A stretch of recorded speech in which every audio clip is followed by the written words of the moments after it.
exame, precisam se repensar se realmente vivem no temor do Senhor o tempo todo.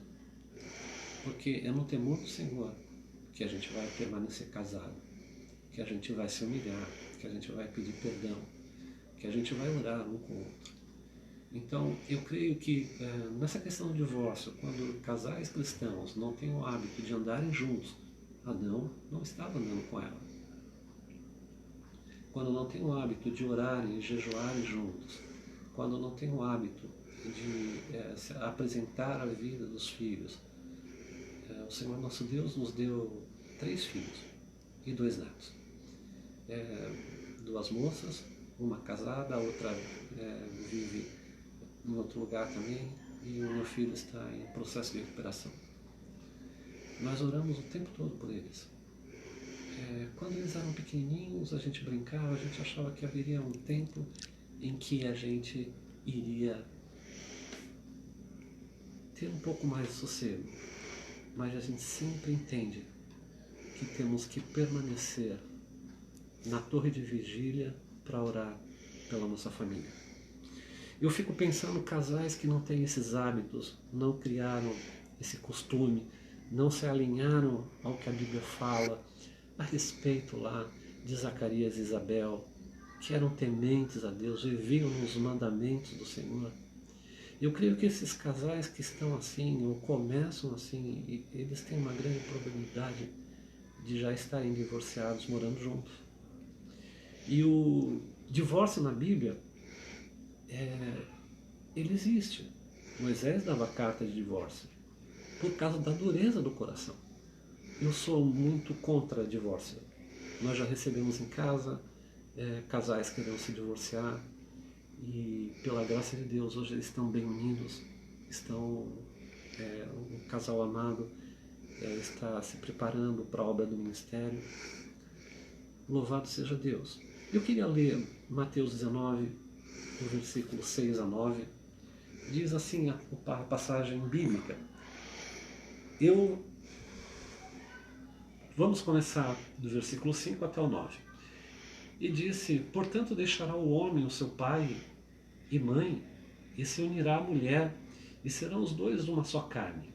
Assim não mais 2, mas uma só carne. Portanto, o que Deus ajuntou, não separe o homem. Disseram-lhes: então por que mandou Moisés dar-lhe a carta de divórcio e repudiá-la? Disse-lhes ele: Moisés, por causa da dureza dos vossos corações, vos permitiu repudiar vossas mulheres, mas no princípio não foi assim. Eu vos digo, porém, que qualquer que repudiar a sua mulher, não sendo por causa da fornicação, e casar-se com outra, comete adultério. E o que casar com a repudiada também comete adultério. Meus irmãos, nós sabemos que muitos pegam esses textos e falam, como um homem que eu cheguei a aconselhar um tempo: não, minha mulher me traiu, ela me machucou e ela me fez tantos males e eu não vou voltar para ela. Eu fico pensando, como o nosso coração é duro. Eu creio que Deus permite certas provas, certas tribulações, para que a gente possa ser moldado no nosso caráter. Porque Deus deseja o perdão, a restauração.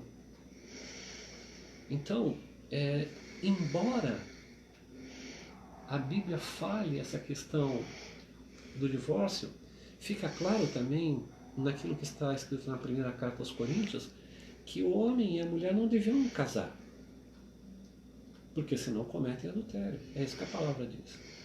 Ou seja, Deus está, claro, afunilando o caminho para que haja tratamento. Ah, pastor, mas eu já estou no 2º, 3º casamento. Agora só a graça de Deus. Porque na verdade a gente vai levar todas as experiências dos outros relacionamentos para um 2º, 3º, 4º, 5º casamento. Isso me faz lembrar aquela mulher do poço de Jacó em João 4. Jesus pergunta para ela: onde está o teu marido? E o fato é que há pessoas que esperam muito em um marido, em uma mulher. Tem neles sua fonte, mas a fonte nossa deve ser Jesus Cristo, Senhor. Então, se você está vivendo tempos difíceis no seu casamento, eu aconselho a orar, a buscar, a jejuar, a pedir pela tua esposa. Às vezes são picuinhas bobas, às vezes são fantasmas que não existem. E como precisamos, de fato, lutar pelo casamento, para não irmos para o divórcio. Tem pessoas que amavam muito quando eram noivos, quando eram namorados, casou, não quer mais. Ai, que burrada eu fiz na minha vida. E na verdade, será um caminho de muita felicidade e um caminho de graça quando perseveramos no casamento e não abrimos mão da pessoa que a gente ama, perdoando, ajudando. Quando um cai, o outro levanta. Louvado seja o nome do Senhor. Glória a Deus. Glória a Deus. O divórcio, lamentavelmente, ele foi aprovado em 26 de dezembro de 1977 pela Lei 6.516. Então, hoje, ter acesso à carta de divórcio está na lei e a própria Constituição Federal, no seu artigo 226, também aprova o divórcio. Porém, não era o que Deus queria. E não é a vontade de Deus que isso acontecesse. Tem algumas pessoas que sustentam integralmente um ramo da teologia que diz assim, não, se houver motivo lá em Mateus 19:9, vou ler de novo, eu porém vos digo que qualquer que repudiar a sua mulher, não sendo por fornicação, então as pessoas se apegam a isso, houve fornicação, houve traição, houve e tal, então eu posso me separar.